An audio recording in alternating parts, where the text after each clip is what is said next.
Meus irmãos e minhas irmãs, ao encerrarmos o tempo pascal, nós retomamos a esse segundo momento do tempo comum, e sempre é assim. Terminou o tempo pascal, o próximo domingo, depois de Pentecostes, nós celebramos a solenidade da Santíssima Trindade, porque o sangue foi derramado, o Espírito é enviado, e a Trindade revelada a nós para que a mesma seja glorificada. Celebrar o mistério da Santíssima Trindade significa celebrarmos o maior mistério da nossa fé. Qual é a principal doutrina do cristianismo? A principal verdade de fé do cristianismo? Que o nosso Deus é uno e trino. É justamente essa verdade de fé que nos difere dos judeus. É preciso nós entendermos toda essa dinâmica que existe do Antigo Testamento para o Novo Testamento. Do ponto de vista prático da coisa, o Antigo Testamento é uma religião que se estrutura como desejo do próprio Deus. Deus chama Abraão, Deus ordena a Abraão: Abraão, pega tua gente, tua parentela, pega teus escravos, teus animais, me obedece, vai para a terra onde eu te enviar. Se fores, eu vou te dar uma descendência muito maior que as estrelas que podes contar no céu. Abraão tinha um sonho, ele tinha um desejo profundo de ser pai. Ele e Sara já estavam velhos e não podiam ter filhos. E o nosso Deus é um Deus de promessa que cumpre as promessas, é um Deus de palavra que cumpre o que diz. Diante da fé de Abraão, da obediência de Abraão, Deus dá para Abraão Isaque como filho. E Abraão, então, ele se torna o pai do judaísmo. Ele é o nosso pai da fé. O que é importante nós entendermos dessa história? Com Abraão, nasce então no Antigo Testamento algo que é muito próprio e louvável dos judeus: a transição de uma religião politeísta para uma religião monoteísta. A Terra Santa, Israel, ela ficava, neste contexto histórico, como ponte, canal, a grandes potências políticas e econômicas e comerciais daquela época. A Mesopotâmia, a Babilônia, o Egito, a Síria e a Líbia. Todas essas nações tinham sua cultura, tinham as suas crenças e tinham os seus deuses. Os deuses pagãos, eles nascem das histórias, dos mitos e das tentativas humanas de encontrar respostas para situações que não existem respostas. Enfim, os deuses pagãos são criações da imaginação humana, eles são feitos pelas necessidades humanas. Todo o Antigo Testamento, então, nessa tentativa de solidificar o monoteísmo, vai lutar ferrenhamente contra o paganismo e vai condenar o culto aos deuses pagãos, chamando este culto de idolatria. Então, a idolatria para a Bíblia é o culto que os pagãos ou as pessoas se propõem a fazer aos deuses pagãos que são criados segundo os conceitos humanos. No caso do monoteísmo, do judaísmo, é Deus que se revela, é Deus que chama Abraão, é Deus que diz para Abraão que ele quer formar um povo, uma raça, uma nação. É Deus que conduz Abraão. E a partir de Abraão, Deus vai dando várias iniciativas de revelação. Em cada profeta, em cada patriarca, em cada rei. Deus vai ali suscitando a sua palavra, as suas promessas, o cuidado para com o seu povo.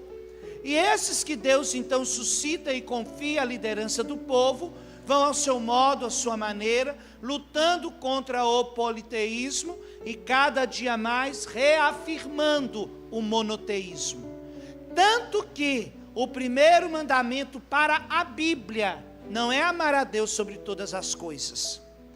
Amar a Deus sobre todas as coisas, esse é o primeiro mandamento para Jesus, o principal e o maior mandamento para Jesus, e o primeiro mandamento catequético da igreja. A igreja pega os mandamentos e ela então dá uma forma catequética a esses mandamentos, sem querer adulterá-los, mas com a finalidade de nos ajudar a gravar melhor esses mandamentos. Para a Bíblia, o primeiro mandamento é Shema Israel Adonai Elohenu, em aramaico. Escuta, Israel, o teu Deus é um. Esse é o primeiro mandamento. Porque todo o movimento judaico é para afirmar a unicidade de Deus. Não existe vários deuses. Existe apenas uma divindade. Um Deus. Deus eterno, todo-poderoso. Aquele que se manifestou a Abraão. Aquele que conduziu Moisés. Aquele que deu voz e falou pelos profetas. Aquele que agiu e governou e liderou o povo pelos grandes reis. De forma muito especial, Davi e Salomão. Então, no geral, esse é o grande resumo do Antigo Testamento. Esse Deus bondoso, misericordioso, santo, fiel, que é um Deus de promessa, promete ao seu povo que vai enviar um Messias. Messias significa enviado. Vai enviar um Cristo. Cristo significa ungido, para salvar o seu povo, para conquistar, para conseguir desfazer pela obediência o que a desobediência de Adão e Eva, nossos pais no paraíso, fizeram e trouxeram consequências para nós, para o resto de nossas vidas, com o pecado deles, dos nossos primeiros pais. E Deus, num determinado momento, Ele que vai prometer e vai reafirmar essa promessa em cada um dos profetas, Ele designa o dia que o seu filho então vai ser enviado. E aí nasce em Belém da Judeia, Jesus de Nazaré. Até então, estava tudo muito tranquilo, até Jesus ser batizado no Rio Jordão, por João Batista, seu primo, e começar o seu ministério e a sua pregação. Foram 3 anos de ensinamento e de escândalo para os judeus. Por quê? Jesus se apresenta como o Filho de Deus. Jesus diz que Ele veio de Deus, que Ele conhece a Deus, que ninguém jamais viu a Deus, mas Ele viu a Deus, e quem o vê, vê o Pai, e quem o acolhe, acolhe o Pai. E com isso os judeus que sempre lutaram para defender que Deus era um, eles estão diante de uma situação inusitada. Se Jesus é filho de Deus, se Ele veio de Deus, Deus é Deus, Jesus é o que então? É lógico que Jesus é Deus também. Filho de peixe, peixinho é. Filho de Deus, Deus é. Isso aí é claro. E a rejeição dos judeus em relação a Jesus foi justamente isso, não foi em relação dele se declarar o Messias, mas ele declarar que ele é o Filho de Deus. E para complicar, Jesus ainda fala dos mistérios da Santíssima Trindade, que eles não são 2 não, eles são 3. Tem ainda o Espírito Santo, o Espírito está com o Pai. Quando eu voltar para o Pai, eu enviarei o Espírito. O Pai não fica sozinho.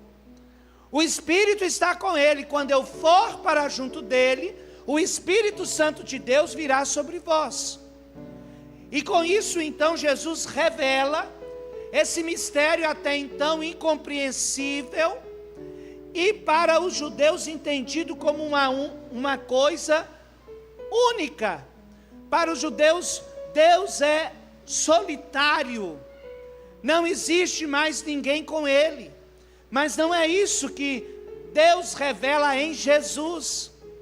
Deus se revela em Jesus como um Deus que é família, como um Deus que é comunidade. E isso é muito fácil da gente entender usando do princípio de analogia. Nós fomos criados à imagem e semelhança de Deus. E o maior medo que nós temos é da gente ficar sozinho, da gente não ter ninguém, porque nós não suportamos pensar na solidão, porque Deus não nos criou para sermos sós, apesar das vezes a gente gostar de ficar sozinho. Uma coisa é a gente de vez em quando gostar de ficar sozinho, outra coisa somos nós pensarmos na solidão, nós sermos pessoas solitárias, sem ninguém para conversar, sem ninguém para conviver, sem ninguém para partilhar a vida. O fato de pensarmos na solidão, isso nos incomoda. Por quê? Porque nós fomos criados imagem e semelhança de um Deus que não é só, Ele é família, Ele é comunidade. E por isso Jesus então quis a igreja. A igreja não é a fundação de uma nova religião. A igreja é nada mais, nada menos do que a organização mundana daquilo que é o estereótipo perfeito da igreja celestial. O que Jesus quis ao organizar a igreja é justamente duplicar aqui na terra, repetir aqui na terra aquilo que já acontece no céu. Além disso, Jesus vai nos dizer que o nosso Deus não está sozinho. Além do Pai, do Filho e do Espírito Santo, eles têm os anjos que os cercam, os servem, os adoram. Que o céu é um lugar que foi criado para todos nós e que Ele, Jesus, veio para nos levar para o céu. Ele não veio para garantir para nós um país, uma nação mundana, terrena, como esperavam os judeus e como até hoje briga Israel para ser um povo reconhecido pelo mundo. Mas para nos garantir um lugar na pátria definitiva, na Jerusalém celeste. E uma vez que ele voltou para o Pai, ele derrama o Espírito Santo. E os discípulos que conheceram Jesus, conviveram com Jesus, viram e testemunharam tudo que Jesus podia fazer. E não tinham dúvidas que ele era Deus. Sobretudo depois da ressurreição. Ao receber o Espírito Santo, entenderam que de fato Jesus se tratava do Messias e ele era, portanto, o Filho de Deus, e ele prometera tudo, e ele cumpriu tudo que ele prometera, porque eles conheceram o Senhor, porque eles experienciaram Pentecostes, eles se deixaram conduzir pelo Espírito Santo de Deus. Então, quando os judeus que acreditaram em Jesus aderiram à doutrina na Santíssima Trindade, isso se tornou escândalo para os judeus ortodoxos, que defendiam a unidade de Deus. Deus é um só, pronto e acabou. Não tem esse negócio de Deus ser três. Mas em Jesus Cristo, Filho de Deus, Deus se manifesta a Trindade. Daqui a pouco nós vamos ouvir no prefácio da missa. A divindade é uma só, é um Deus só. O cristianismo não contradiz o judaísmo, mas é um único Deus em três pessoas distintas: o Pai, o Criador, o Filho, o Redentor, o Espírito Santo, o Santificador. Como é que isso acontece? Como é que isso que dá? Aí entra a questão do mistério, que só a fé pode entender. Cada um tem uma personalidade, mas a mesma grandeza em divindade. Cada um é único, mas os três se relacionam com um relacionamento de amor mútuo. Um ama o outro, um se entrega ao outro, um vive em função do outro. E nós que somos imagem e semelhança desse Deus, sabemos o quanto é importante a vida dos outros para a nossa vida. Porque nós não vivemos sozinhos. Nós vivemos em sociedade, e numa sociedade cada vez mais dependente uma da outra. Uma nação dependendo da outra. Uma cidade dependendo da outra. Um povo dependendo do outro. Nós vivemos num mundo onde todos nós somos dependentes um do outro. Porque somos imagem e semelhança da Santíssima Trindade. E na Santíssima Trindade, o Pai depende do Filho, o Filho depende do Pai, o Pai depende do Espírito Santo, o Espírito Santo depende do Pai, o Filho depende do Espírito Santo, o Espírito Santo depende do Filho. Um depende do outro, um vive para o outro, um não vive sem o outro, porque os dois são uma perfeita sociedade. Sociedade esta que nós devemos nos espelhar e procurarmos refletir e aderir para a nossa vida. O Senhor nos colocou neste mundo para os outros. Vai concluir tão bem São João Bosco. Esse é o sentido da Santíssima Trindade. O Pai vive para o Filho vive para o Espírito Santo, Filho e Espírito Santo vive para o Pai. E é justamente assim que nós somos chamados a ser igreja.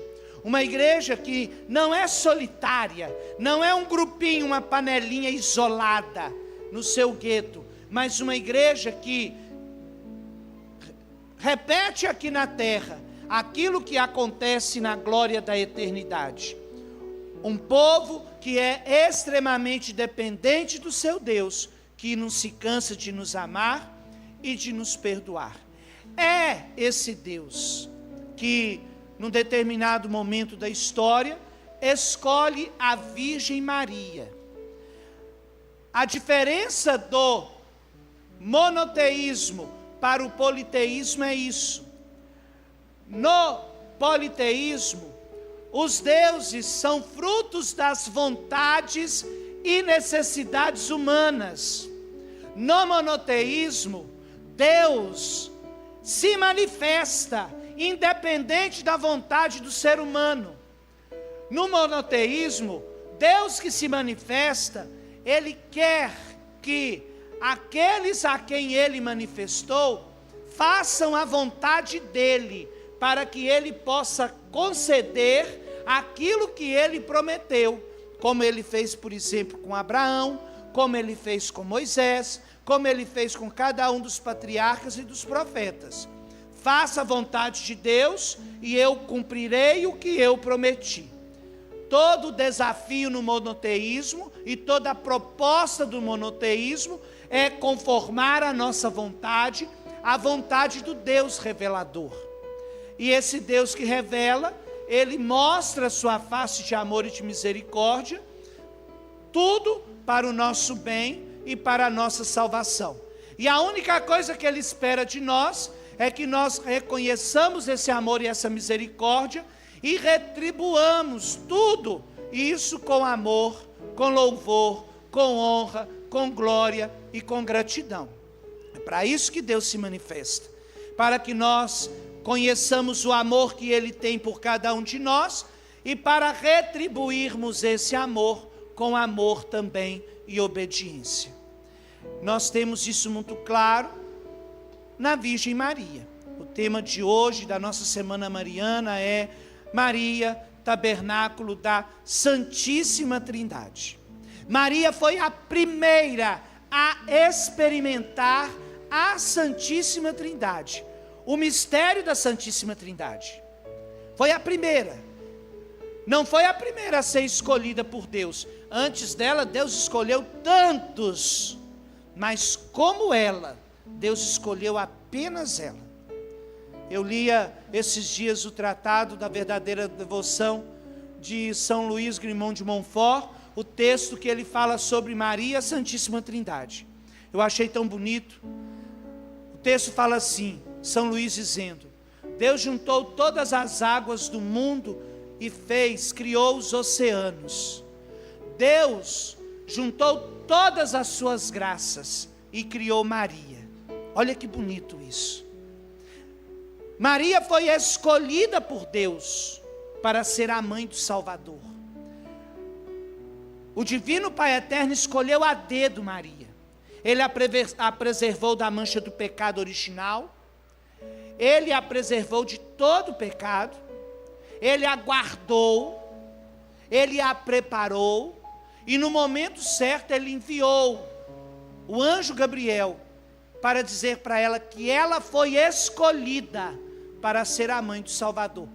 Ninguém jamais viu a Deus, o Pai.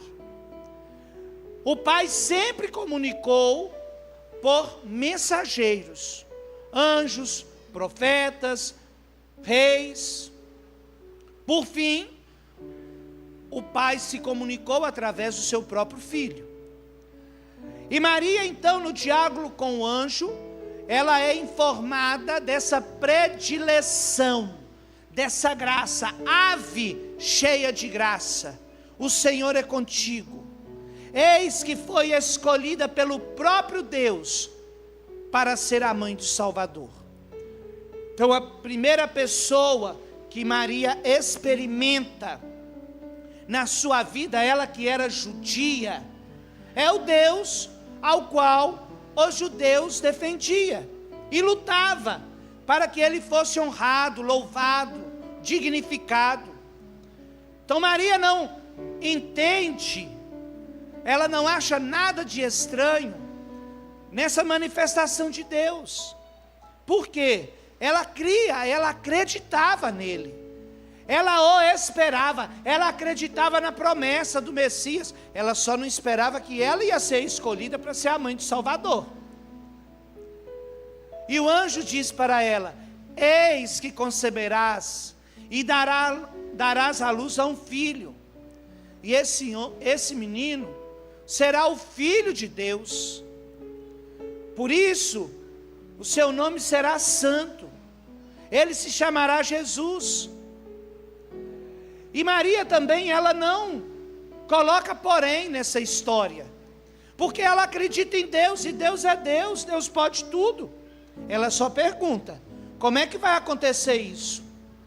Como é que eu vou ficar grávida se eu não conheço homem algum? Eu não sou, nunca me deitei com homem, eu sou virgem ainda. A tradução do texto é essa. Eu nunca tive um relacionamento sexual com homem nenhum. Como é que isso vai acontecer? E aí o anjo quebra as pernas de Nossa Senhora. Ele fala: o Espírito Santo de Deus virá sobre ti, e o poder do Altíssimo te cobrirá com a sua sombra. Por isso o menino que vai nascer de você será chamado de Santo Filho de Deus. Quem é que cópula Maria? Quem é que engravida Nossa Senhora? O poder do Altíssimo, pela ação do Espírito Santo. No momento da concepção da Virgem Maria, é a Santíssima Trindade que age em conjunto.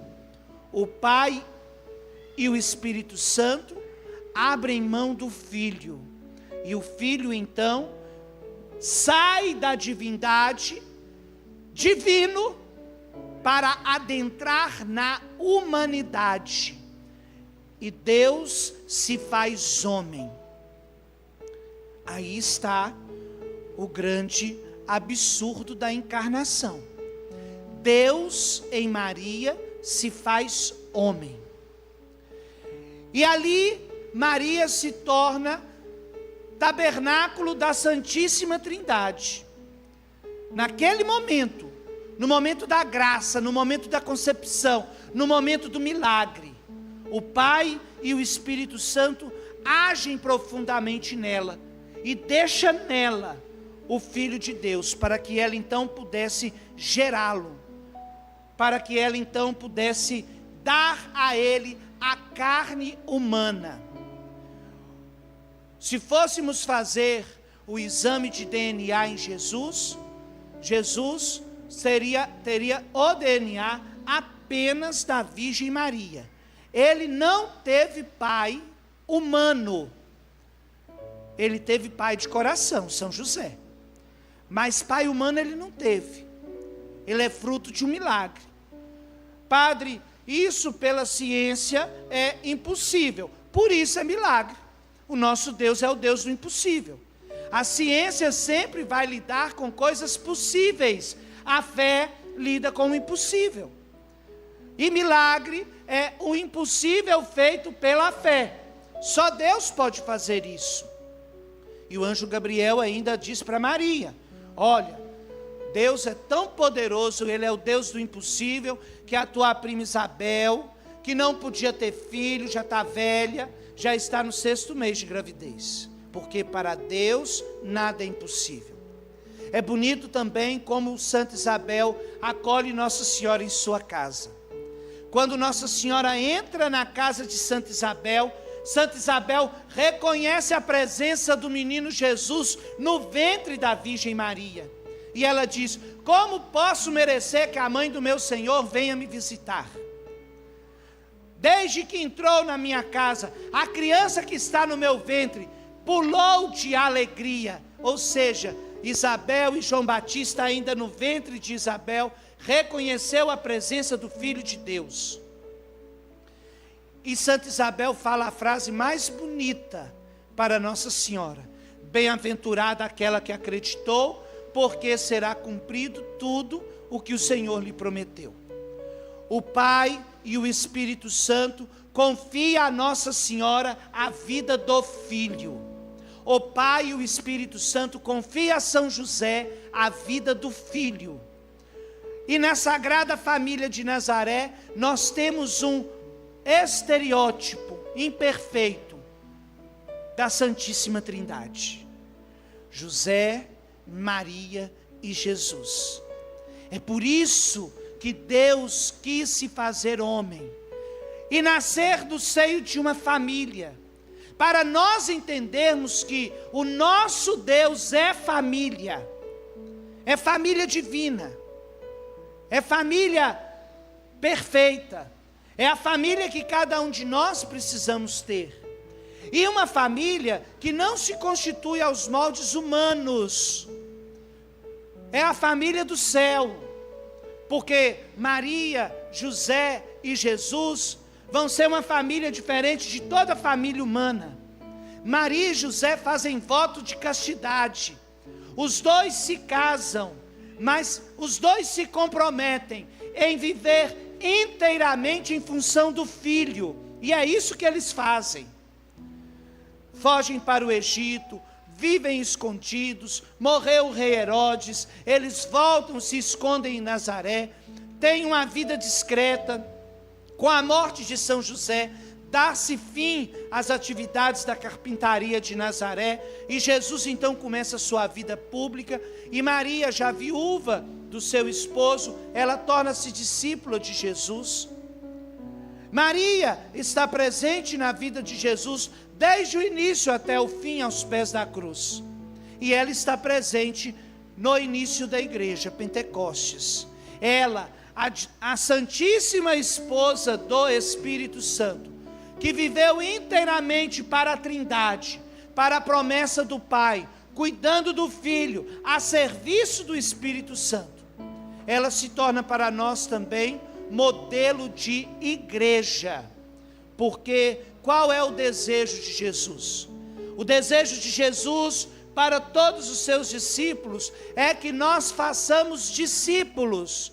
Olha a ordem que Jesus dá aos seus discípulos antes de voltar para o céu: ide e fazei discípulos meus todos os povos, batizando-os em nome do Pai, do Filho e do Espírito Santo. Só tem uma forma de se tornar discípulo de Jesus: pelo santo batismo.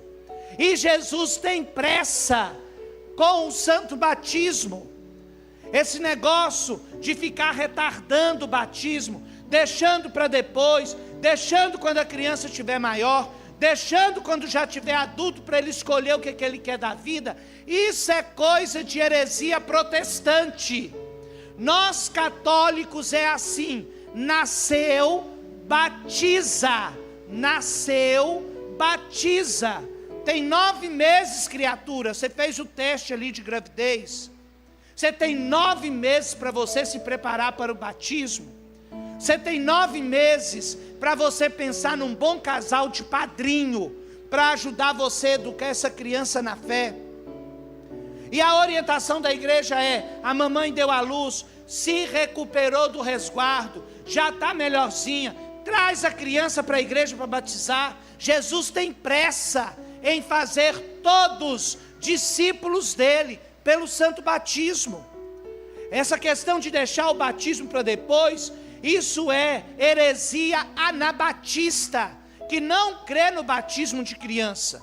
Mas nós precisamos entender o que é o protestantismo.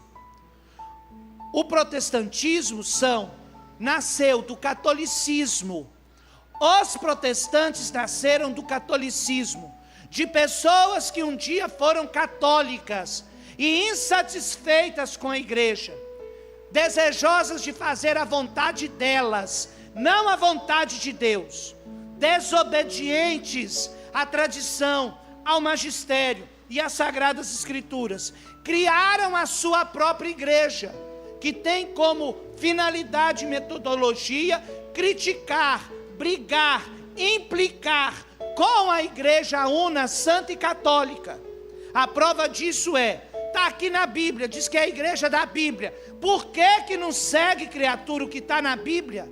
A ordem de Jesus é: ide, fazei discípulos meus, todos. Jesus não determinou idade para batizar. Jesus não determinou raça, sexo, se tem que ser criança, se tem que ser jovem, se tem que ter mais de 21 anos, se tem que ter mais de 40 anos, se tem que ter mais de 60 anos. Jesus quer todos para Ele, todos. Ide e fazei discípulos meus, todos os povos.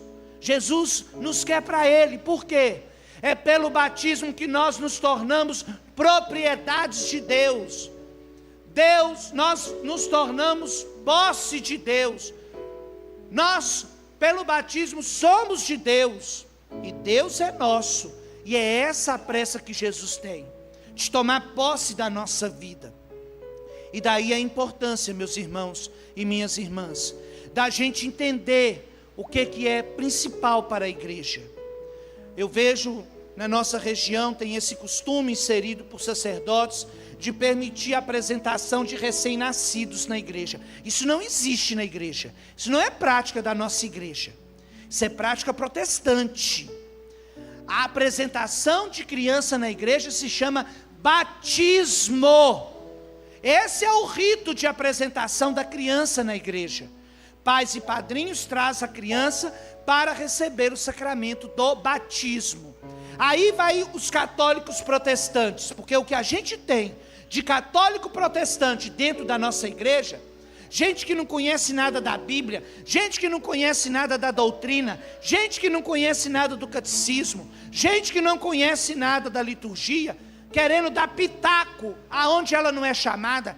Ai, padre, mas Jesus foi apresentado no templo. Que mal tem apresentar as criancinhas na igreja? Ô criatura, sem juízo. Jesus era judeu, ele foi criado no judaísmo, seus pais eram judeus, e o rito da apresentação judaica no templo equivale para nós cristãos como o rito do batismo. Feitos 7 dias, a criança era levada no templo, ou os sacerdotes iam até a casa da criança. Ali, se fosse menino, circuncidava a criança e o pai dava o nome para o filho. Esse é o rito da apresentação judaica, que para nós é o rito do santo batismo. Ah, padre, mas é tão bonitinho pegar as criancinhas e levantar igual no filme Rei Leão. Mais bonito ainda é você dar para ela o sacramento que a faz filha de Deus, posse de Deus, pertença de Deus. Porque eu fico vendo às vezes os avós, os avós, fica doido para trazer as crianças, os netos, para apresentar em missa, mas não tem pressa para batizar os filhos. O católico tem que ter pressa em batizar os seus filhos, porque Jesus tem pressa em dar o céu para nós. Jesus tem pressa em nos dar a salvação. que nós possamos entender esse desejo profundo do nosso Senhor. Não adianta nada o que nós fazemos se nós não entendermos a vontade de Deus, desse Deus que se manifesta a nós, desse Deus que se mostra a nós. Ainda sobre o batismo, não é só o sacerdote que é ministro do batismo. Existe uma ocasião especial que todos que estão aqui são ministros do batismo. Qualquer pessoa nessa ocasião pode batizar, tendo alguém em perigo de morte. Não precisa incomodar o padre com isso. Você pode batizar, você pode realizar o batismo. E isso é uma informação que nós padres deixamos de falar para os nossos fiéis há muito tempo. Lembrar que todos nós, pelo batismo, participamos do sacerdócio de Cristo. E caso tenha algum irmão nosso em perigo eminente de morte, e nós não sabemos que ele é batizado, temos dúvidas se ele é batizado ou não, ou sabemos que ele não é batizado, nós podemos batizar como batiza a igreja, como autorizou Jesus. A gente pega um pouquinho de água, joga na cabeça daquele que vai ser batizado, o chama pelo nome, se a gente sabe o nome. Se não sabe o nome, chama José, Maria. José para os homens, Maria para a mulher.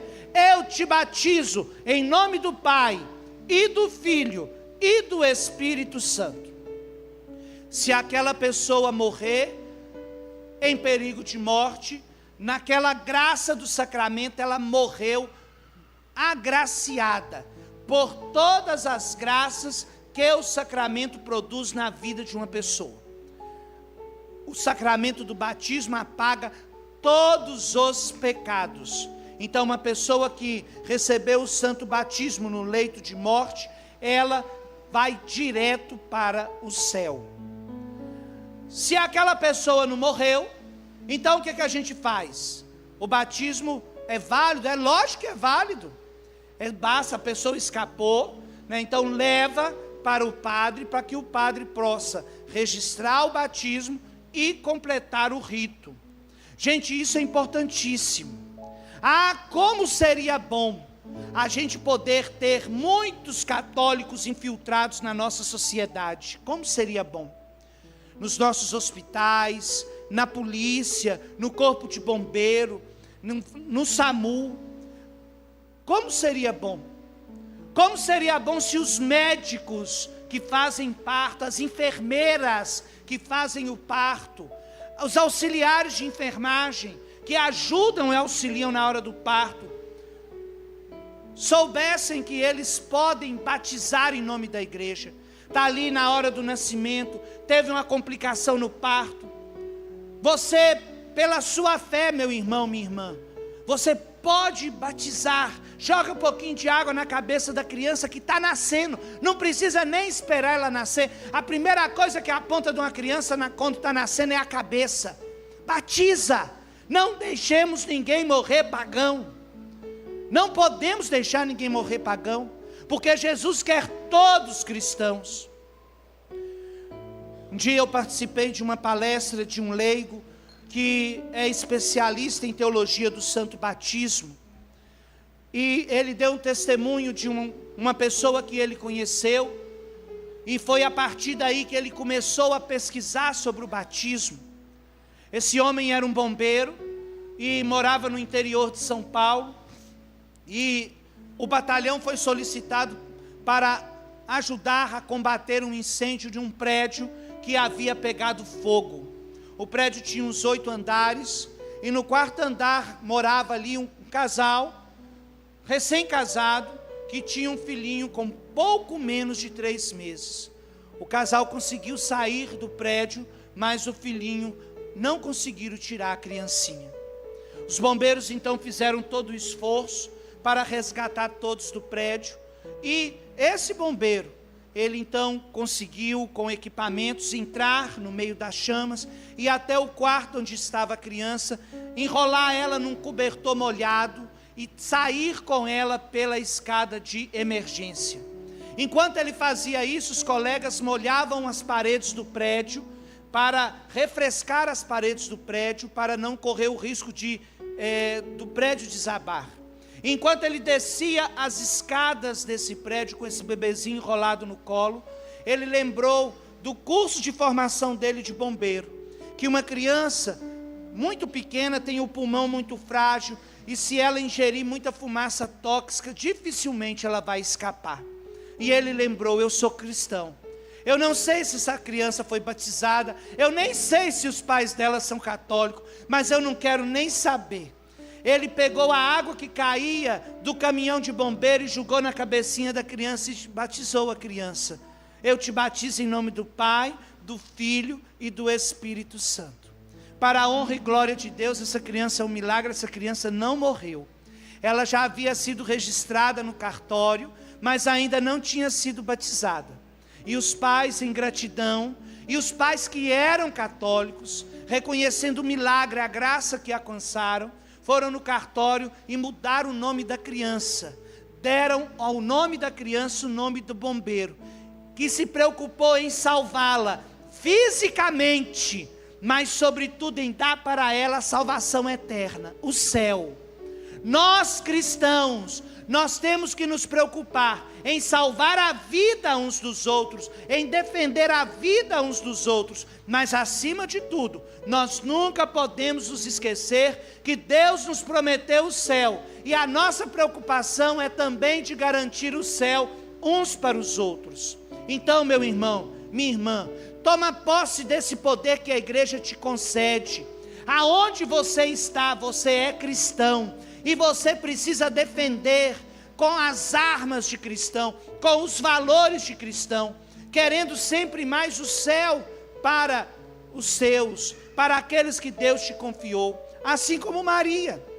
Maria não quer nada para ela, Maria quer tudo para Jesus. Que nós, nessa semana mariana que iniciamos hoje, possamos aprender com Maria, ela que é modelo, exemplo de cristã, ela que é o tabernáculo, o sacrário da Santíssima Trindade, a sermos também sacrários da Santíssima Trindade.